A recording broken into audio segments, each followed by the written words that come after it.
hablaremos sobre estructura y funciones celulares. Más que hablar de la estructura de cada uno de los organelos que están dentro de la célula, hablaremos sobre la función de cada uno de ellos. Pero para comenzar, es importante hablar sobre la membrana plasmática. La membrana plasmática se encuentra en todas las células y es una membrana unitaria que define sus límites, rige sus interacciones con otras células y controla el paso de materiales al interior o exterior de la célula. Básicamente, la membrana plasmática es como una frontera que divide el interior de la célula y todos los organelos que están dentro de ella de el espacio extracelular, del líquido extracelular, todo lo que está fuera de la célula. Y al igual que como cualquier frontera, esta puede permitir que ciertas sustancias o moléculas entren o salgan de la célula. Esto gracias a proteínas que se encuentran en la superficie, en esta membrana plasmática, que actúan como canales. En esta imagen, todas esas figuras de color morado son proteínas y todas estas tienen diferentes funciones, pero una de ellas es actuar como canales para permitir que sustancias entren a la célula o salgan de ella. La membrana plasmática está formada por colesterol, fosfolípidos y proteínas y también una pequeña cantidad de carbohidratos. Para comenzar, los lípidos. En general, la membrana plasmática contiene los tres principales biomoléculas que nosotros consumimos, que son proteínas, lípidos y carbohidratos. Los lípidos, por lo general, abarcan un 98% del total, y de este 98%, un 75% de estos son fosfolípidos. Solo para recordar, los fosfolípidos son esta molécula que se ve aquí. Tienen una cabeza hidrofílica que puede estar en contacto con el agua y una cola hidrofóbica que no puede estar en contacto con el agua. Estos fosfolípidos y en general los lípidos de la membrana le dan fluidez para que pueda estarse moviendo. La membrana no es rígida, es flexible y bastante movible gracias a los lípidos.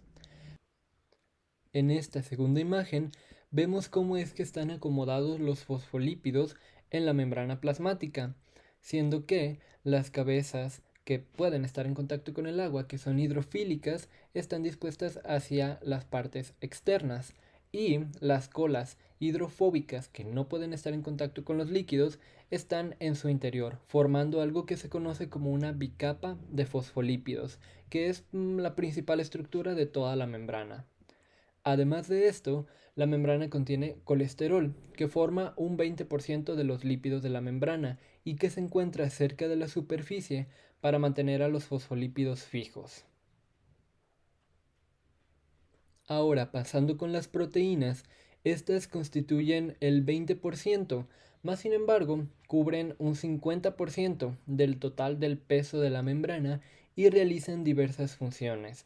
Las proteínas son una de las más importantes en la membrana plasmática ya que cuentan con una gran variedad de funciones. Aquí solo hablaré de unas cuantas que yo considero pues son las principales o las más importantes de comprender. Primero están los receptores.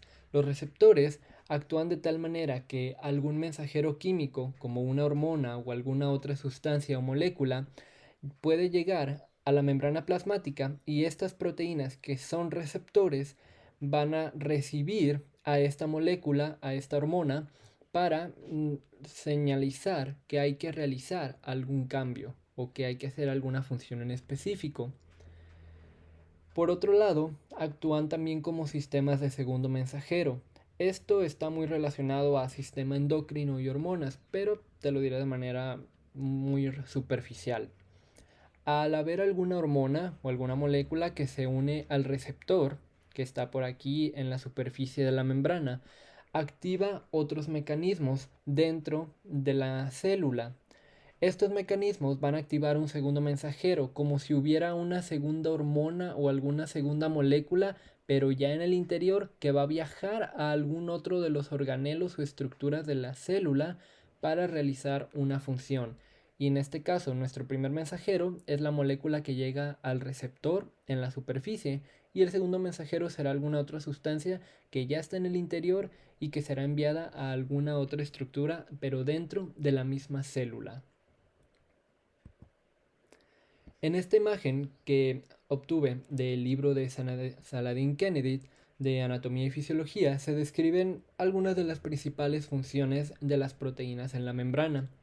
Primero están en que actúan como receptores, algo que ya mencioné. Simplemente algún mensajero químico que llega es fijado aquí y la célula sensa esta unión para realizar alguna tarea en especial. Otra es que actúan como enzimas. Algo que siempre recordaré es que todas las enzimas son proteínas, pero no todas las proteínas son enzimas. En este caso, una enzima en la membrana plasmática va a ayudar a realizar alguna deseparación, a realizar algún producto. Tenemos algún mensajero químico o alguna molécula que llegará a la enzima y lo que hará la enzima es desdoblar o crear una nueva versión de este producto que había llegado.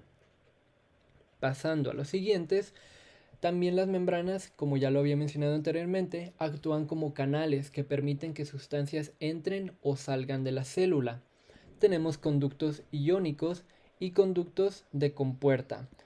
Los conductos iónicos permiten el paso de iones, sodio, potasio, calcio, cloro, entre otros, pero esos son los principales. Hay algunos conductos, algunos canales que están abiertos todo el tiempo. Pero, por ejemplo, estos que son de compuerta solo se abren ante ciertos estímulos, ya sea activados por ligando, activados por voltaje, pero no están abiertos todo el tiempo a comparación de estos de acá. Y pueden ayudar a que sustancias entren o sustancias salgan. Pasando al siguiente, es que las proteínas en la membrana ayudan a ser marcadores de identidad celular. Esto mezclado con carbohidratos.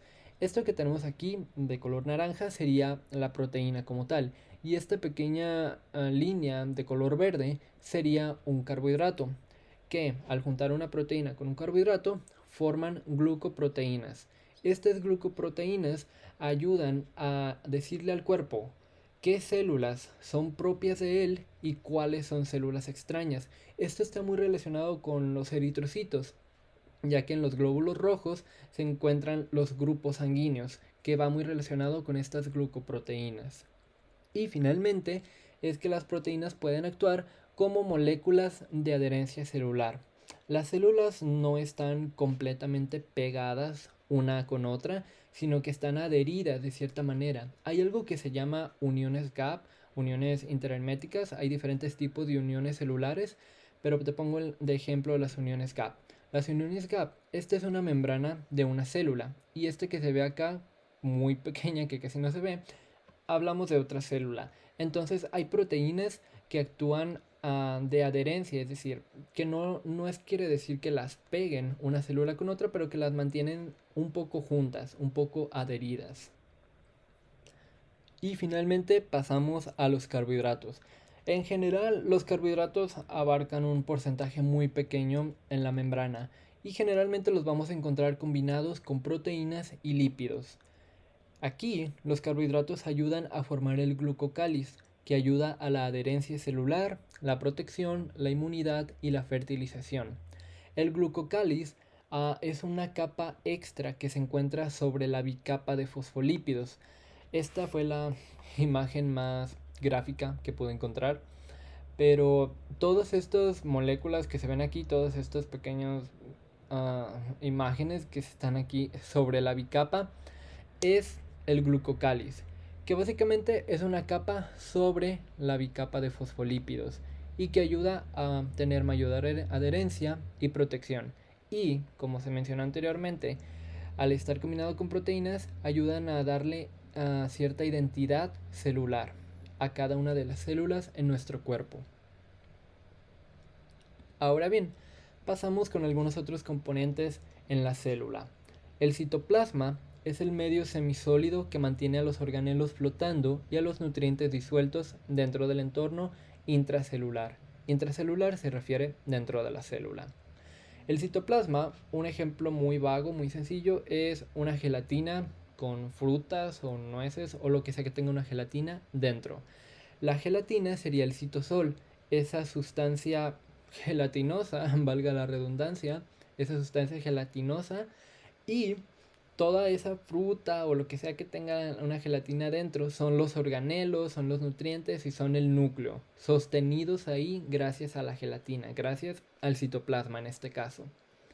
Y uno de los principales componentes en la célula es el núcleo.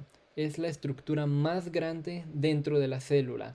Está envuelta por una envoltura nuclear y dentro contiene los cromosomas, en donde se encuentra el material genético, nuestro ADN, y que por lo tanto actúa como el centro de control de la actividad celular.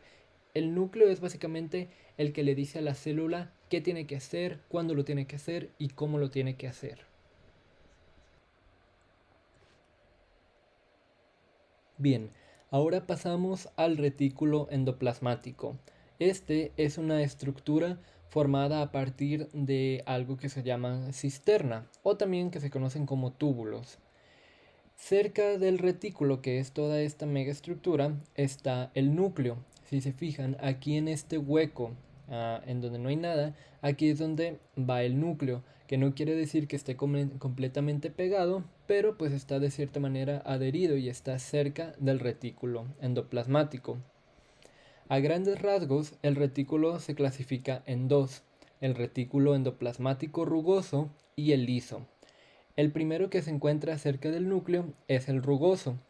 La gran diferencia entre este y el liso es que el rugoso tiene en su superficie unos pequeños gránulos que se llaman ribosomas. No se alcanza a apreciar tan a detalle aquí, pero son todos estos pequeños puntos que se ven en la superficie del retículo rugoso. Y por otro lado, aquí en la estructura de color naranja o beige es el retículo endoplasmático liso, que no tiene ribosomas y que básicamente tiene su nombre por el aspecto, ya que si nosotros pasáramos nuestra mano sobre él, pues sentiríamos una sensación de algo que está liso a comparación del rugoso. A grandes rasgos, sus funciones se basan en sintetizar carbohidratos, lípidos, proteínas, almacenarlos, realizar algunas tareas de detoxificación gracias a las enzimas o algunas otras moléculas que haya en cada uno de estos.